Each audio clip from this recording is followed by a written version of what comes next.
It's midweek, it's Wednesday, we're halfway through the week, and we're about to take a look at the news in the last 24, 48 hours or so, dependent on when you're watching this video. Your phone, if you're plugged into crypto at all, if you're following anything vaguely crypto related on Twitter, or if you've got the Crypto Panic app, or if indeed you're a part of the Cryptoverse DAO on Discord, your phone's probably been bombarded with all of these headlines. Solana, Solana, Solana, everything's, you know, going to shit. There's so many exploits. So let's talk about that. Let's try to figure out what happened and why it happened. We'll go through all of this together. Today we're going to basically talk about Solana a little bit. We're going to talk about an ignored security vulnerability that may have led to the $190 million exploit. And then we're going to talk about Michael Saylor, because that's an interesting piece of news. A Bitcoin, an avid proponent of Bitcoin, an avid, vehement maximalist who has stepped down. It's a bit of a, scary title, but we'll talk about, he's going to remain as executive chair. Let's talk about what that means as well. So we'll get into that in just a minute. We're going to talk about Ethereum as well, because obviously, we looked last time at how Ethereum had finally, well, not finally, but for the first time, and from what I remember, I think it was about 7 years. For the first time in 7 years, it's flipped Bitcoin in the options markets, right? So, and why is that? Why is Ethereum seeing a surge? It's because there's a bunch of bullish sentiment around the announced switch to proof of stake in September. September 19th is what they've said. So we'll talk about that. We'll talk about a little bit of manifestations of all of this bullish sentiment too. And then we'll get into my favorite topic, mass adoption. We'll talk about what that's looking like, the world of how Web3 and decentralized and decentralizing technology is shaping the world that we're gonna come to inhabit in the coming decades. So, with all that said, remember to like, comment, subscribe, smash all the buttons. Literally, treat it like this big DJ button set and just smash all the buttons. Do whatever, go crazy, go wild. Hopefully you click the link tree and you somehow land in the Discord. That would be fantastic, because we do run live sessions every now and again, well, pretty much every day, wherein you can come in and just talk to us, present your opinions, ask questions. Maybe you have some insights that would be helpful for the community. Come in and share that. We had this one guy called I Yell a Lot who just came in and he just yelled. So if that's your thing, bro, do that. It's all good. We're we're a crypto community, and we're happy to have all kinds of folks. Just come in and just do your thing. So yeah, with that said, with the typical YouTube stuff out the way, let's talk about Solana, man. Solana wallets were targeted in the latest multi-million-dollar hack. I was chatting to Artorias from the Cryptoverse DAO earlier about how he brought up the point that it was about like $1 billion now, I think, in 2022. So this year alone, the valuation of the exploits, right? All of these hacks, all of these Axie Infinities and bridges collapsing, and people making away with people's money through exploits, specifically through exploits. I don't think the Terra Luna fiasco would have, because that was like what, $40 billion of investors' money. So it's just $1 billion. I know I say just $1 billion, but like I said before as well, in my conversation before, it's not a huge amount of money in the grand scheme of things. And wild west, man. We see regulation happening in the space slowly. Hopefully this will serve to inform better regulation that will create a better space in the future. But that remains to be seen. We'll have to wait and see. Over 8,000 internet connected hot wallets have been compromised so far. So like live wallets, not like cold wallets, have been compromised so far. But the source of the attack, as of yet, remains unknown. This is the 3rd of August at 1:29 a.m. GMT. When was it last updated? Oh, okay, no, it was updated. So no updates as of like 4 hours ago. The Solana ecosystem appears to be the victim of crypto's latest exploit, with users reporting their funds have been drained without their knowledge from major internet-connected hot wallets, including Phantom, Slope, Trust Wallet. Attacks ongoing, so we're not fully in the clear yet, so be safe, right? One thing I saw on Twitter, which you should absolutely take to heart, is if someone hits you up saying, hey, I know how to protect you from these exploits, they're probably gonna steal your money. So just, yeah, do what you can to secure your stuff. Remember the golden rule of it's not your keys, it's not your crypto. And just be supremely vigilant because these scams are insane and everywhere, literally everywhere. There's this one scam where people on Twitter will hit you up and say, hey, I'm a student. I've got money trapped in a thing and I can't access it. And here's a seed phrase, here's a thing, here's a that. It's literally, they're getting very inventive with it. Now, if you have the education to know that the golden rule is you never, ever, ever give your seed phrase away under any circumstances, that would have been an immediate red flag. Also, the fact that like it's bot accounts that send you like the same message over and over and over again, that should also tip you off. But just a little bit of vigilance can go quite far. But then again, we don't know how these exploits happen specifically, so just a general sense of vigilance would be good, I think. So 8,000 wallets have been compromised thus far, still an ongoing attack. This is according to the blockchain auditors OtterSec. Several Solana addresses have been linked to the attack. These are, I'm guessing, the addresses. Hack alert. Yeah, recently involved in a hack. Do exercise safety.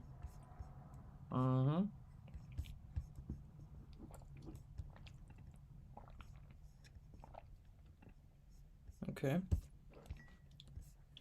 So there's the info right there about, this is going to be in the stream resources too, so feel free to just dig through all of this info and do your own sleuthing in your own time.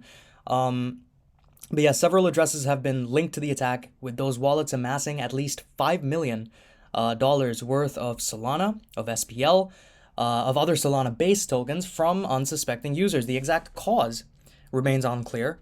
Most likely money. That should be the cause. I don't think this is some conspiracy to topple Solana. I think Solana was well on track to doing that themselves in the recent past. So I don't think it's anything more than just vulnerabilities. Let's fucking exploit them and take the money.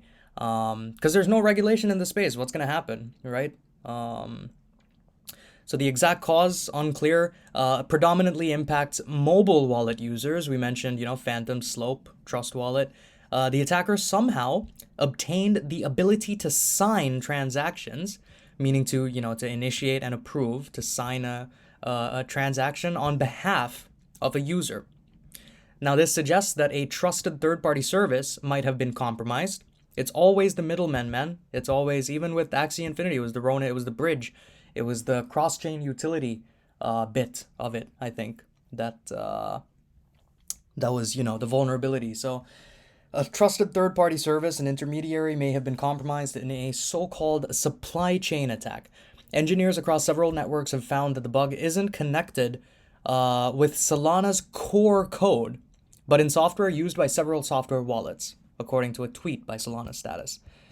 The attack will inevitably reignite the long-running debate around the security of hot wallets, which stay connected to the internet at all times. It's no debate. Cold wallets, cold storage is absolutely the way to go. It makes sense. Hot wallets is like more convenient, but you achieve convenience in a space. You don't just come into a space and assume that everything's gonna be fucking hunky-dory. Bluetooth wasn't invented overnight, right? You can't just slam a couple of rocks together and be like, oh, why is it not connecting? Why isn't it sound? You need to do the work, take the steps, get through it. And right now the industry is just going through it. The industry is going through it, and until the convenience comes with an equal kind of level of security, you can never until that point, you should always err on the side of caution, always, I think. is the way to go. But you know, we've seen regulation kick into gear more and more. The UK is going to be very interesting in the coming sort of time periods, I suppose. I don't know what time period, but in the coming times, the UK is going to be very interesting. Places like Indonesia, places like South Korea with the Terra stuff, and now they're reacting to that. The regulation is going to be very interesting to see. But until then, always err on the side of caution. Use a cold wallet, cold storage.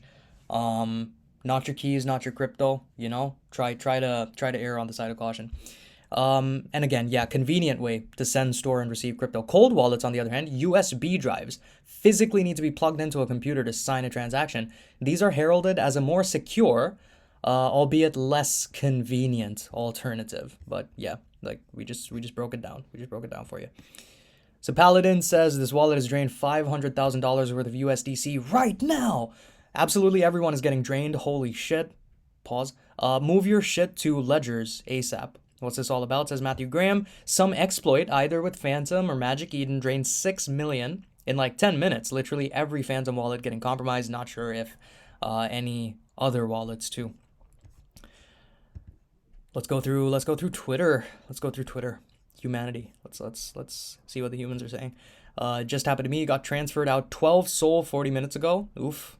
Imagine that, man. You look at your phone and it's like, okay, successful transaction. And you're just like, wait, what transaction? What are you talking about? How to revoke on Phantom. Watch this and revoke fast. Okay. That might be useful. Go into settings, go into trusted apps, and just fucking revoke everything.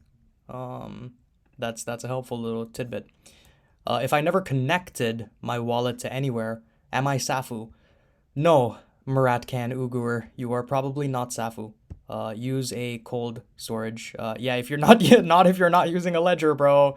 If you don't have a ledger, your best bet is to create private key by picking words manually inside of the possible words list, blah, blah, blah, blah, blah. Yeah, instead of relying on the wallet to generate it for you and then transfer everything to that. Can't say for sure it'll help, but it might.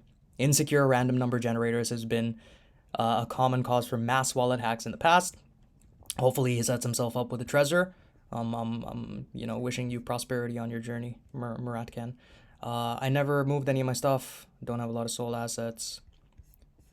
Come on, Gary. What's Gary doing here? Attacker is stealing both native tokens and SPL tokens, affecting wallets that have been inactive for just over like 6 months. Both Phantom and Slope apparently drained.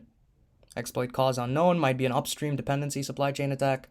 Revoking approvals will probably not help. Yeah, fair enough.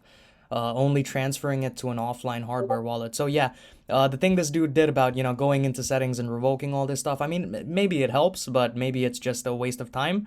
Do what this guy said. Create a private key. Pick words manually. Don't just set yourself up with a fucking Trezor or like a Ledger or something, a hardware wallet, man. It's really important to have. Like if you're starting your journey and you plan to be in the DeFi space for a long time, most likely you're gonna need one down the line. Because if you don't, you need to kind of like calibrate your life such that success has space within your life. And are you going to be the type of billionaire that doesn't walk around with a Trezor? Are you going to be the type of billionaire that does not secure their assets with a hardware wallet? Because if you are, then you're probably not going to be a billionaire, Like, get on it, pattern up. We're evaluating the incident impacting Solana wallets and are working closely with other teams in the ecosystem to get to the bottom of this. We will issue an update once we gather more information. This is a representative of Phantom. Speaking to CoinDesk, they say the team doesn't believe this is a Phantom-specific issue. Well, yeah, Slope and fucking everything else. Some users initially suspected the hack could be related to transactions on Magic Eden, but the link became less clear as the attack wore on. Magic Eden themselves have tweeted. They say there seems to be a widespread SOL exploit. Here's what you can do. Go to the settings, trusted apps, revoke permissions. But like the other guy on Twitter said, that can probably only go so far. That'll probably only go so far. I was getting my sunglasses refit when I got a push notification from my mobile wallet that I had sent all the SOL from my wallet. This is what a community member, Gostak GM, said to CoinDesk. It was my main hot wallet, so I had it connected to lots of different mobile and web extension wallet providers, as well as a lot of dApps. Not clear to me what could have been the root cause. Well, it's probably because you spread your shit all over the place. But yeah, I mean, to be fair, you can't blame people as well because well, I don't know, man. What do you think? Do you think you can blame people for this? Do you think the people who got exploited should have taken a few more steps to secure their stuff a little bit better, or do you think that people should just not steal from other people? Let us know in the comments below. It is unclear at this point whether the vulnerability is limited to the Solana blockchain. A Trust Wallet and Slope Wallet user reported losing USDC on both Ethereum and Solana. Okay, interesting. Solana, the fifth largest blockchain by total value locked, according to DeFi Llama, has grown in popularity over the past year owing to its quick transactions and low fees. And yeah, 4% drop in Sol in the hours following the attack. I think that went up to 10% later. I think I could be wrong. But yeah, that's the sauce on Solana. Secure yourselves, man. Get on more secure methods of security. Nomad reportedly ignored a security vulnerability that led to a $190 million exploit. So the altcoins that were stolen in the Nomad bridge hack suffered as much as a 94% decline in price after the exploit. So the Nomad token bridge hack on August 3rd was the fourth largest crypto hack in history. They've really, phrased it. I think they think a lot of people are going to be coming back to this article because it's a big, fourth largest hack in history. Seeing nearly $200 million worth of crypto assets drained from the platform. More than the hack, though, the methodology behind it is what's garnered widespread attention. So the exploit took place due to a smart contract vulnerability that saw hundreds of users other than the hacker getting involved and taking away as much as they could by literally just copy-pasting transaction data used by the initial hacker and just changing the wallet address to theirs, bro. That's wild. The event was later deemed a decentralized robbery. I love it. I kind of like that. That's kind of like, it's all a self-equating system, and this is, at the end of the day, what mass adoption looks like is going to be determined by what humans do with this technology. And if this is the type of shit that we've been robbing trains for time immemorial. We've been robbing all kinds of shit. And now we're just doing it in a decentralized way. So that's fun. Later, the Nomad team revealed to Cointelegraph that some of the people who took the funds were acting benevolently to protect the crypto from getting into the wrong hands. Cool. That kind of makes sense if you're, informed enough to know how to do something like this, copy-pasting transaction data used by the initial hacker, and just changing the wallet address, the intended recipient address, to your own address. Maybe your heart's in the right place and you can hold on to those funds and return them to their rightful owners. So that's great. That's great. Like White Knight robbers. White Knight? White hat robbers. Later, the Nomad team revealed to Cointelegraph that some of the people who took the funds were acting benevolently. In the aftermath of the hack, the crypto analysis group Best Brokers found that the first exploit actually happened 2 days ago at the time of recording this video, which drained 400 Bitcoin in 4 different transactions.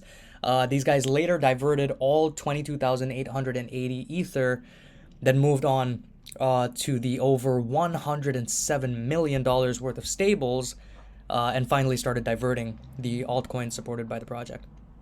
This hack has seen WBTC, so wrapped BTC, wrapped ETH, USDC, Frax, QCT, Hummingbird, IAG, DAI, Jero. We've got friggin' cards, SDL, Charlie, all kinds of tokens drained from the bridge. Some alts that were stolen from the platform suffered as much as a 94% decline. That's crazy. Data collected by the analysis firm showed that the following altcoins suffered the biggest collapse. Cards, C3, CQT. Yeah, so like the ones that, I had not heard. I'm kind of fresh in the DeFi space somewhat, and like I had not heard of literally beyond like this, like all of these. I don't know if, well, yeah, DAI, obviously. I know about DAI. But these guys, yeah. I think they just don't have the clout, the market clout to withstand, something like this. It's obviously going to have an effect, but we'll see if it bounces back in it. The exploited smart contract vulnerability was highlighted in a security audit report done by QuantStamp in the first week of June. Nomad team responded by claiming it to be effectively impossible to find the pre-image of the empty leaf.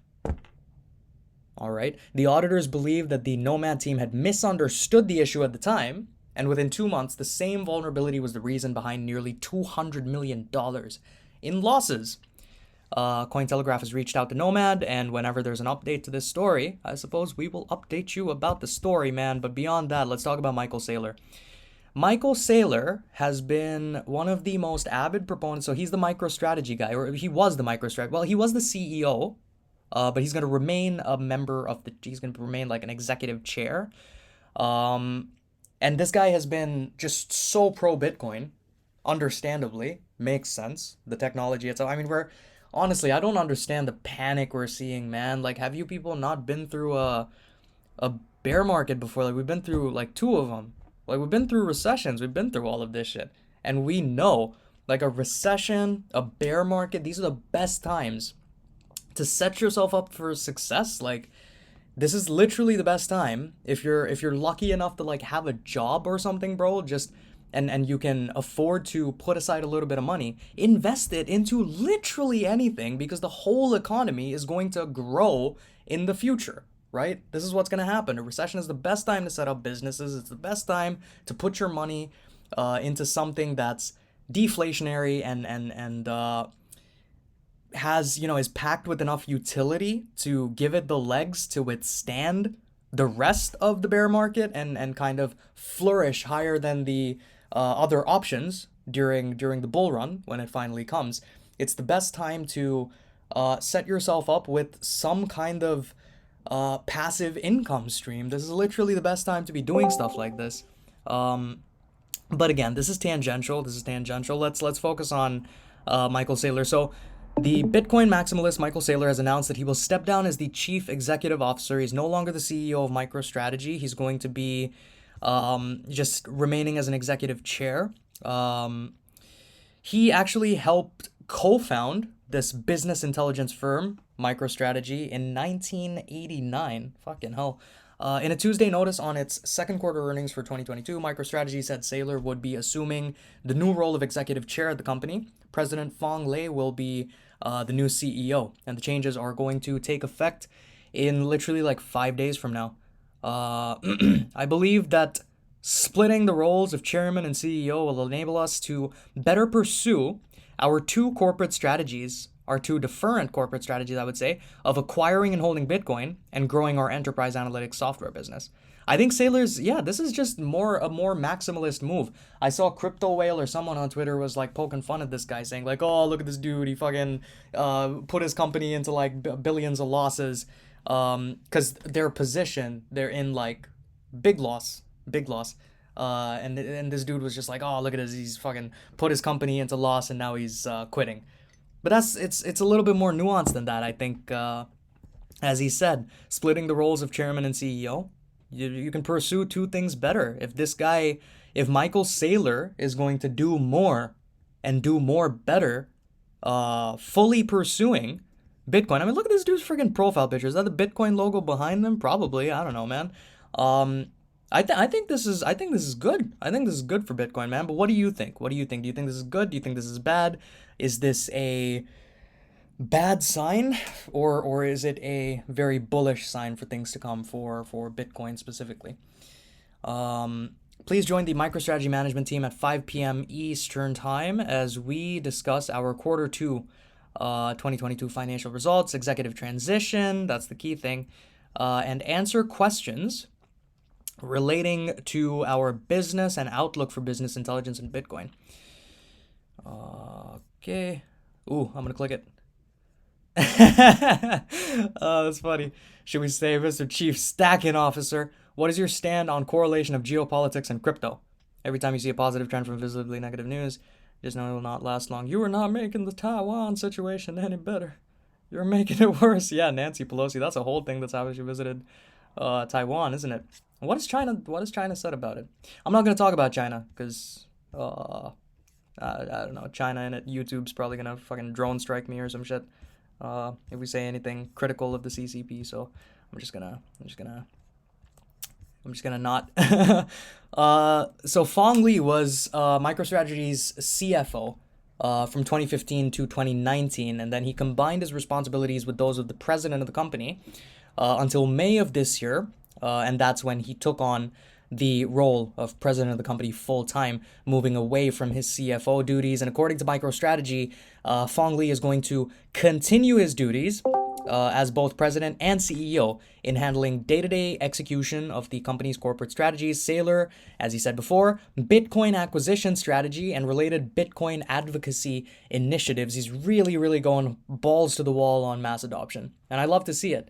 MicroStrategy reported that it held more than 129,699 Bitcoin, which is about $2 billion after considering the company's cumulative impairment losses as of June 30th, with total revenues for the second quarter of 2022 coming in at $122.1 million compared to the $119.3 million in the first quarter. The business intelligence firm disclosed to the SEC that it had acquired 480 Bitcoin for $10 million in June. Amid the market downturn in June, in which the price of Bitcoin fell under 18,000, it was like 17,000 something, Saylor said that MicroStrategy would continue to hodl through adversity. I love it. Adding that the firm had prepared for volatility. It had literally structured its balance sheet to accommodate for this. According to the soon-to-be former CEO, this new strategy, this twofold, two-pronged approach will allow MicroStrategy to post collateral even if the price of Bitcoin falls below $3,000, 562 further dollars. An event that happened briefly during the market crash in March of 2020. Like, there you go, man. Like, people are friggin' freaking out, and we're literally at like 20 something thousand right now, and people are shitting themselves. Like, does that number not scare you? That's like, if we were at that point, bruh. But you know, it's all good. It's all good. Investment banking firm Jefferies reported on the 26th of July that it had downgraded MicroStrategy stock to underperform from hold with a price target of $180. At the time of publication, MSTR shares, MicroStrategy shares, traded at $278.26, having risen by more than 48% in the prior 30 days. What do you think, man? What do you think? Is this good? Is this bad? Let us know what you think. Drop a comment, or, you know, in live discussion, we can talk about it. But yeah, like I said, I mean, bear market, but bullish sentiment, because freaking, it's almost here, man. The merge is almost here. Hopefully.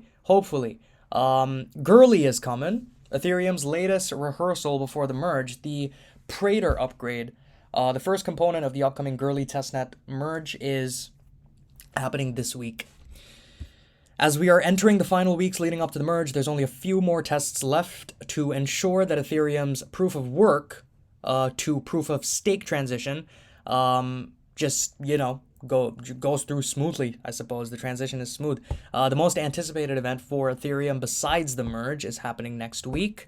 And that is the merge of its third and final test network environment, which is called Gurley. Or maybe I'm pronouncing that wrong. I don't care. No, it's Gurley now. And the largest community merge. Tim Biko, whatever. I've never pronounced this guy's name correctly.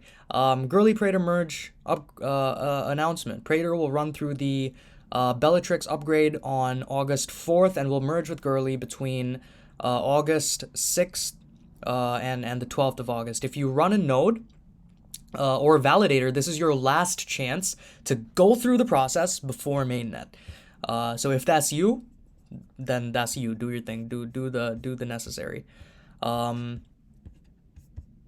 Gurley is expected to transition to proof of stake sometime between 6th and 12th, as he said before. Could change depending on how fast the hash rate functions. While many will have their eyes on the September merge date, I think it's the 19th specifically, this last test will set the stage for what happens on the new Ethereum kind of setup, right? Just last week, Ethereum developers announced the parameters for which the Gurley merge, okay, yeah, that kind of makes sense. The Gurley merge will occur. The test is a two-step process. Step 1, probably happening today or tomorrow. This is Bellatrix that was mentioned before. This is when Gurley's beacon chain, Praetor, upgrades in preparation for the testnet merge. Bellatrix will be completed at epoch 112,260. Once Bellatrix is activated, it will next merge with Gurley when it hits a TTD, a terminal total difficulty, of 10,790,000.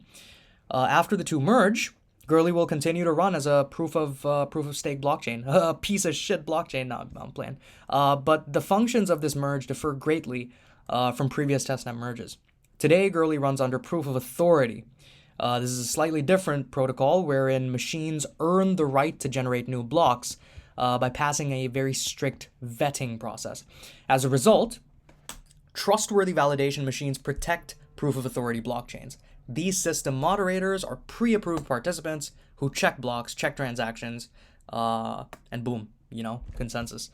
Given that Gurley is proof of authority right now, it's going to be a lot harder to estimate when the actual testnet merge will happen. On the Discord channel, Tim Biko, the protocol support lead for the Ethereum Foundation, noted it's difficult to predict the behavior of the merge under this type of consensus mechanism. This is because with proof of authority, you can't ramp up hash power. So the volatility and incremental difficulty per block makes estimating the window for the TTD harder. And this is why Ethereum developers have given such a large window, large time frame for the Gurley merge, just accommodating for any unforeseens, right? This sort of rough timing estimation will also be the case for the eventual Ethereum mainnet merge. Once we have the clear go-ahead on an end of September merge, we can expect developers to project a long estimated merge activation window. In true Ethereum fashion, the merge will happen when it happens. I mean, it is what it is. Take all the time, because this is literally going to be such a boon for blockchain mass adoption. The Ropsten testnet merge is happening very soon. Then Sepolia, then Gurley, and then the Ethereum mainnet merge. We're so close that I can smell it. He's so excited he put a panda emoji on his... Oh, okay, he's just got a panda. He's a panda. Yeah, let's go, man. Let's go. How different are each of these testnets from each other? That's a good question. Comparison of the different testnets. Ooh, that's a good little... I'll put this in the general chat in the Discord. So go join it if you want that sauce. Or find it on Twitter, I suppose. Not only is the upcoming merge different from previous testnet merges, as he's mentioned, Sepolia, Ropsten, because of the type of consensus mechanisms, we just talked about proof of authority, but it also differs in the way that it will be executed. So Sepolia and Ropsten were largely successful, which gave developers the confidence they needed that the proof of work transition to proof of stake will not endure any big hiccups. But Sepolia is a newer, smaller testnet, very little activity, and a permissioned beacon chain. So developers decided to first have a go on Sepolia because it's going to be easier to transition. Gurley is actually one of the largest testnets for Ethereum. Tons of activity already happening on it as we speak. So this final testnet is going to give developers so much data on so many fronts. And its merge and the code will mimic the real performance of Ethereum's mainnet as closely as possible. The outcome of Prater and Gurley will set the stage for the weeks leading up to the end of September. So we'll be watching this story with great interest. We'll be watching the career of this story like Palpatine. But this testnet merge also differs in two other ways. So first, node operators will have to update their consensus layer and execution layer at the same time, rather than one at a time, as was done in previous testnet merges. Second thing, Bellatrix and Gurley are activated and will merge, which allows for the Gurley chain to continue on. As of now, the Gurley testnet will be part of the Ethereum ecosystem for the long term, even in a post-merge world. Developers will be encouraged to use Gurley testnet when testing new protocols. Cool, little testing ground that works as well. While this will be the last testnet to happen before the official merge, Ethereum developers will use every opportunity that it gets, to continue to test smaller devnets and shadow forks leading up to the main event. The merge has been delayed over and over again in an effort to get the process right, which is good, rather than rushing through the transition. This approach has helped developers safely practice on node operations, to safely practice node operations, perform upgrades, backups, remove validators, all while tackling the complexity and unprecedented move of changing the blockchain mechanism. Assuming that no issues arise, we can expect the announcement of the parameters and, a proper timeline for the mainnet merge to come out soon. This will help soon come. This will close the final chapter before the years-long anticipated event. Excuse me. There was some talk during a consensus layer call that there could be an MEV boost failure. Ethereum developers noted the risk is very low. Yeah, so buckle up, man. Pre-merge era is coming to a close. We are closing off an epoch, fellas. You are here experiencing history. You literally are experiencing history. This is something we're going to be talking about for a long time to come. This is something that's probably going to be studied in like schools down the line, man. Generational freaking yeah, call it what you want. Call it what you want, but people are going to be talking about this for a long time to come, and you are literally smack in the middle of it right now, which is fucking crazy. So, join up the Cryptoverse DAO so we can help you make the best and most informed decisions in this emergent space while it is still emergent. Ethereum name service domain registrations hit all-time high as merge approaches. So more than 1.8 million ENS domain names have been registered. Yes, adoption by non-English speaking communities are rising. I fucking love it. Yes. Ethereum name service domain ownership has surpassed 1.8 million names, 378,000 new .eth registrations in July alone. This is according to ENS domains. Now, this surge in registrations has come as a result, as we just covered, September 19th, and all of these successful testnet merges and stuff are happening. So bullish sentiment, I think, like I said, this is going to open the floodgates for mass adoption. So many more people are going to flood into this space with great ideas, and they're going to be able to bring these ideas into reality as decentralized applications through Ethereum. And it's going to be so much cheaper and so much quicker to do this, and that new lack of congestion is just going to accommodate for even more users, which means more friggin' mass adoption, and it's great. It's fantastic.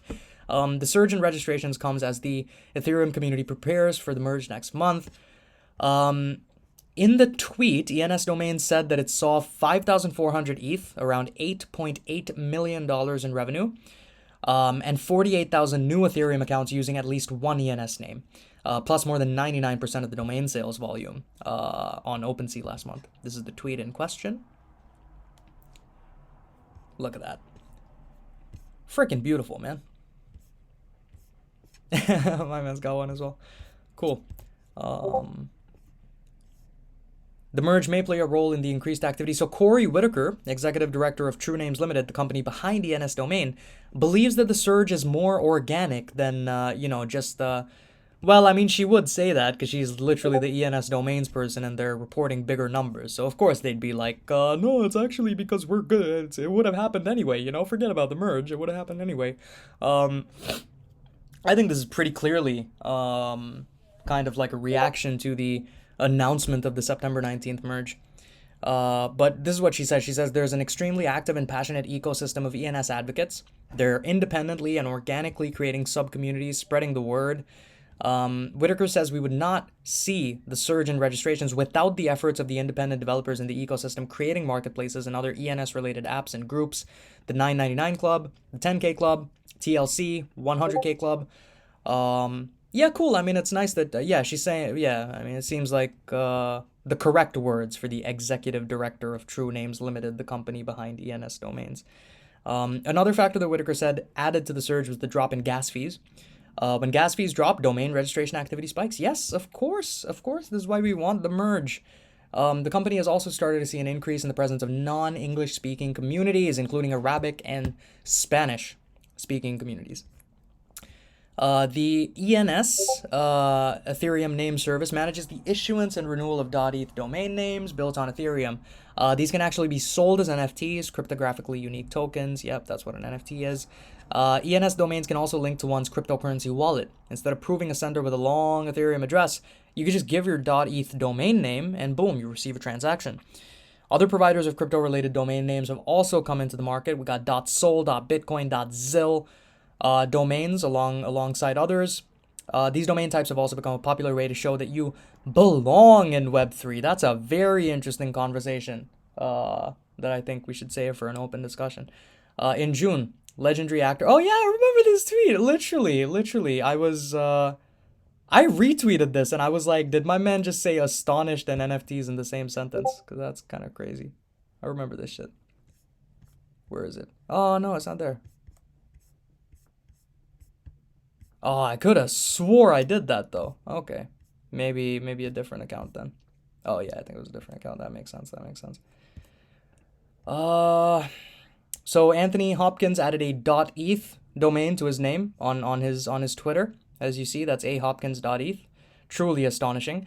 Asking fellow Web3 celebrities Snoop Dogg, Jimmy Fallon, Reese Witherspoon for recommendations on which NFTs Hopkins should buy first. I think he should buy land on Satoshi Island. I think he should buy space assets with Copernic Space. But yeah, we'll see. We'll see what people invest in it.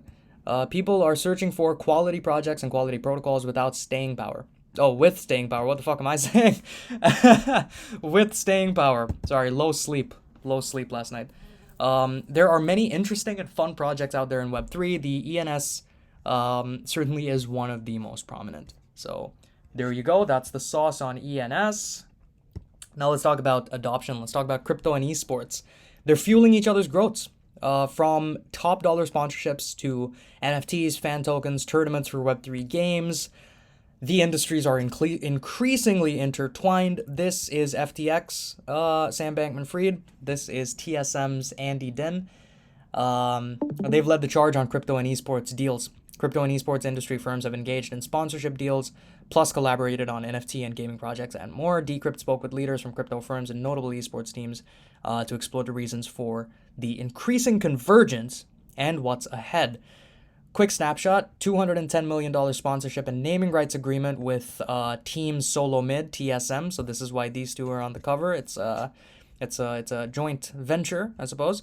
Not the first major move aligning the two industries. So prior to this, OG and Team Vitality have done crypto fan tokens, right?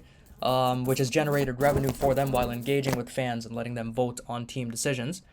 That was followed by a flurry of sponsorship deals that erupted across 2021. Coinbase, FTX, Uniswap aligned with major teams, tournaments, leagues. That trend continued into 2022 along with growing NFT and Web3 initiatives. What's driving the ongoing convergence of esports and crypto? Well, Decrypt spoke to leaders from both industries. And there's clear overlap between the participants. That makes perfect sense, right? Male-dominated industries, young, tech-savvy adults, oh, thank you, who grew up alongside the video game industry.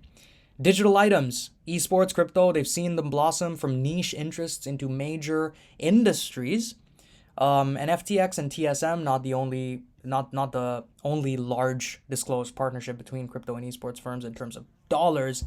It's an ideal case study. Believe it or not, the conversations that led to this deal ultimately started in Twitter DMs. Fantastic. I mean, I don't know why I reacted that way. That makes perfect sense in today's day and age. Like, yeah.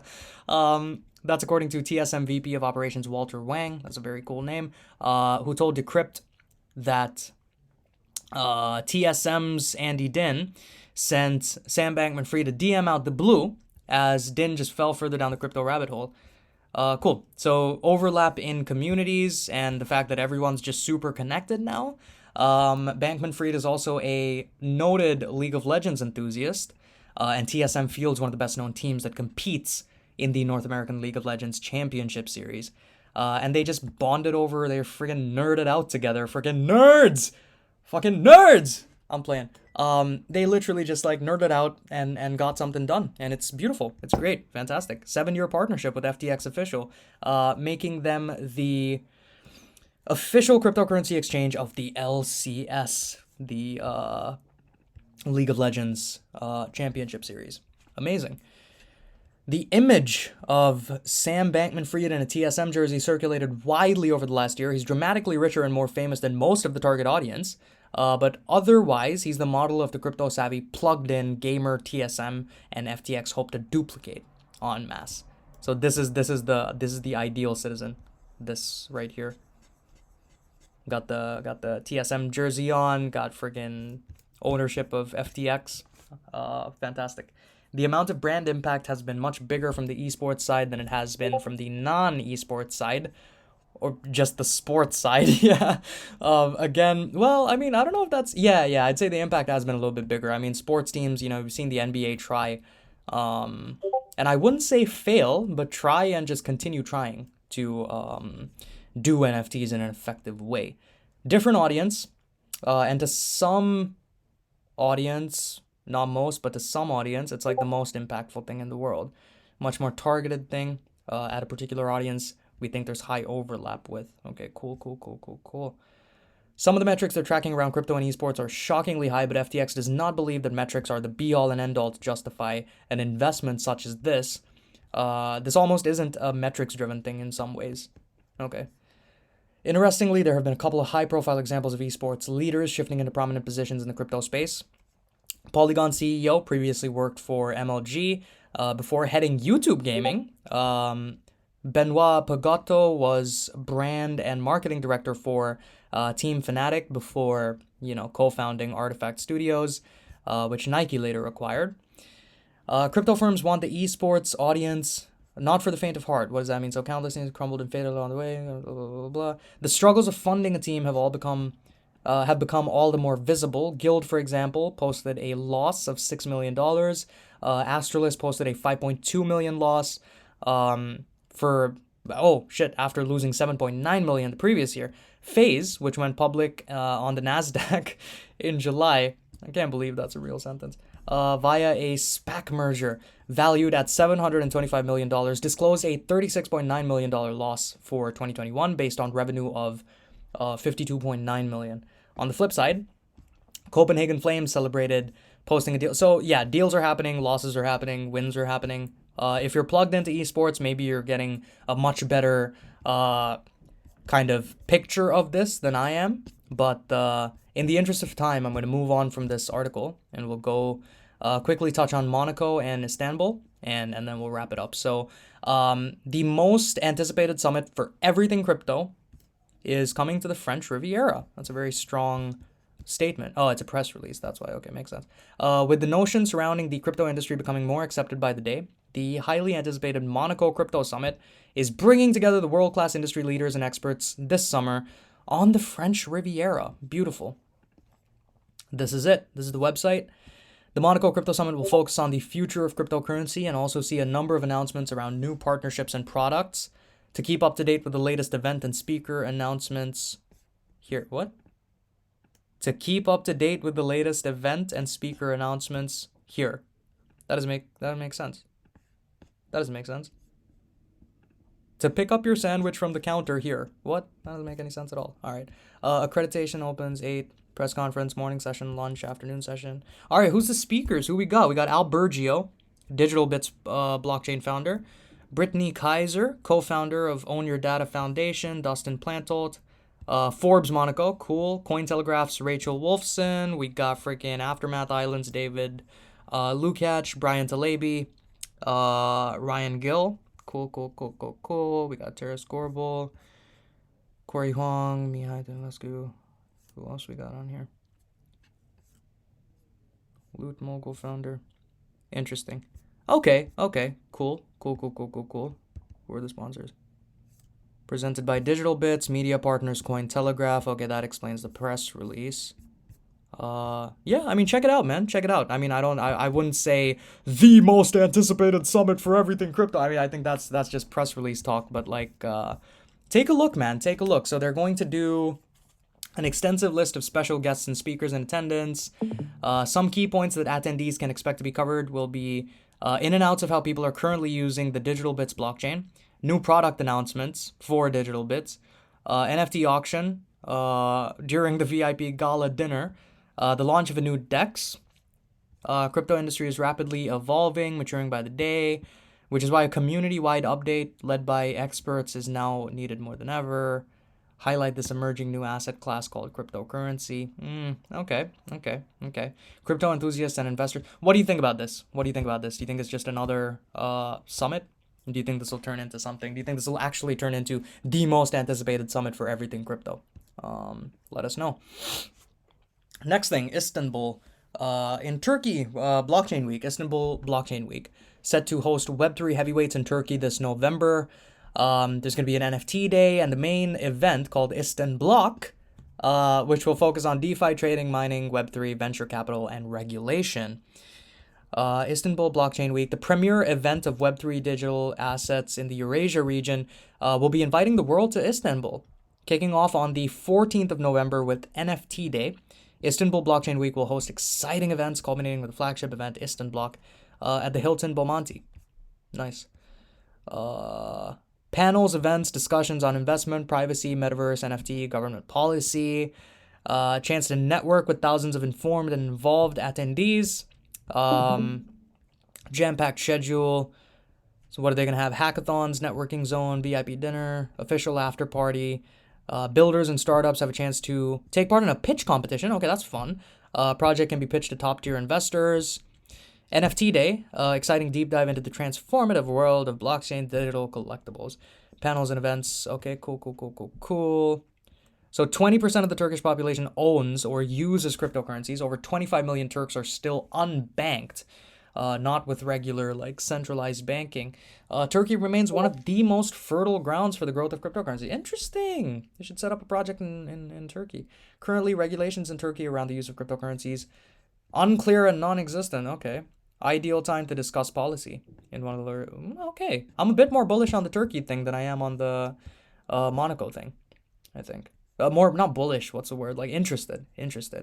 Ideal location to bring together the heavy. Because what is, I mean, the I don't know what the equivalent is, but the Monaco thing just seemed like a circle jerk to me, man. Like, what do you think? Like, it seemed like a self jerk, which wasn't too great. But this seems quite interesting. Adoption of Web3 in Turkey has been extremely promising, represents an exciting opportunity for Turkey to establish itself as a leader in the field, showcasing to the world the passion and talent that we have to offer to the industry. All right, cool. That's a press release too. Double press release. Let's look at the. Oh, that's a much nicer website too. But I'm a little bit biased, dude. But that's cool. David Chom. Ciara Sun, Aaron Ozcan, okay, Vice President of MasterCard Turkey, that's cool. Cointelegraph, Editor-in-Chief, Attorney at Law, Founder of EAK Digital, he's the guy that was quoted previously. Strategy Theta Labs. Alright, let's see all the speakers.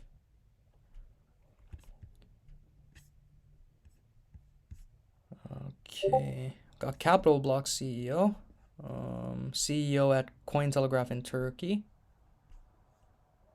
Wow. All right. And Dr. Bahadir Kaliagasi, Paris Bosphorus Institute. Okay, more speakers to be announced soon. Let's take a look at the events.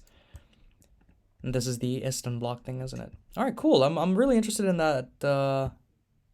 What's it called? The pitch competition that they mentioned. That sounds interesting. And these are the partners: CryptoSlate, EAK, CoinColic, Coin Bilgi, I just have no idea what that is. BTC Haber, Cointelegraph, yeah. Cool. I think that brings us to the end of the news, fellas. Thank you so much for being a part of it. This has been the Cryptoverse DAO, as per usual. Remember to like, comment, subscribe, or dislike. Do whatever the fuck you want, man. Join us on Discord. We'd love to have you there. You know, good crypto community with a bunch of educational content, trading content, and just a fun, plugged-in community to be a part of. What do you think about everything we've covered today? Let us know. I've been your host, Dharma Sutra, whatever. Thank you so much for your time. Enjoy the rest of your Wednesday. Ciao. Bye-bye.